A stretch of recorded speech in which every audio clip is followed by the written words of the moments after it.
Assalamualaikum warahmatullahi wabarakatuh. Halo, perkenalkan nama saya Remdi Mantoro dengan NIM D1A022574. Di sini saya akan menjelaskan tentang asas penyelenggaraan hukum pemerintahan daerah. Sebelumnya, saya akan menjelaskan terlebih dahulu apa itu hukum pemerintahan daerah.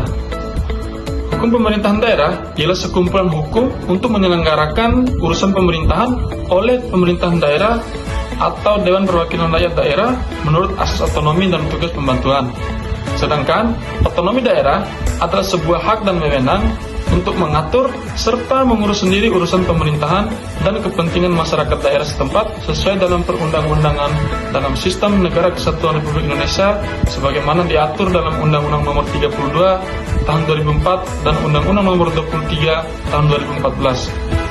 Adapun asas-asas penyelenggaraan pemerintahan daerah di bawah ini, yang pertama, asas sentralisasi.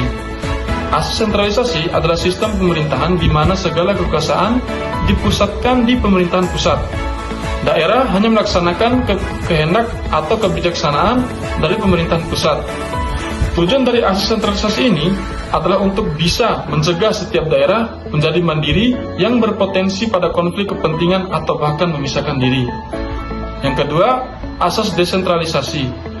Asas desentralisasi adalah penyerahan wewenang pemerintahan oleh pemerintah pusat kepada pemerintah daerah untuk mengatur dan mengurus rumah tangganya sendiri dalam sistem Negara Kesatuan Republik Indonesia sebagaimana diatur dalam pasal 1 Undang-Undang Nomor 32 Tahun 2004. Adapun tujuan dari asas desentralisasi ini adalah untuk meningkatkan efektivitas dan produktivitas dalam pencapaian tujuan serta diharapkan dapat membentuk delegasi yang mampu mengambil keputusan secara mandiri.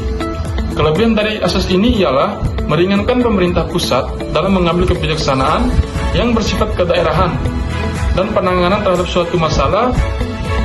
Daerah yang bersifat mendesak dapat lebih cepat tanpa menunggu instruksi dari pemerintah pusat.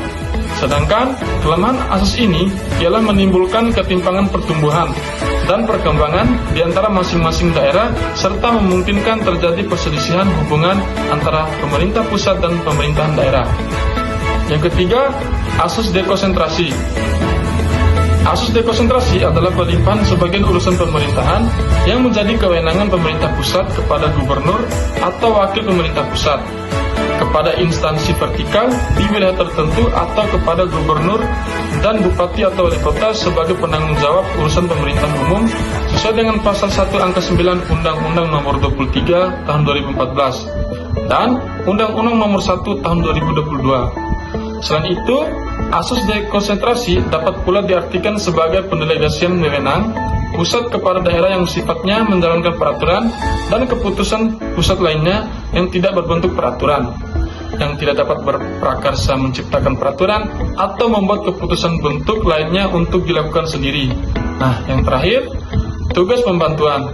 Tugas pembantuan merupakan sebuah penugasan dari pemerintahan pusat kepada daerah otonom untuk melaksanakan sebuah urusan pemerintahan yang menjadi kewenangan pemerintahan pusat atau pemerintahan daerah, provinsi, kepada daerah kabupaten atau kota untuk melaksanakan sebagian urusan pemerintahan yang menjadi kewenangan dalam provinsi.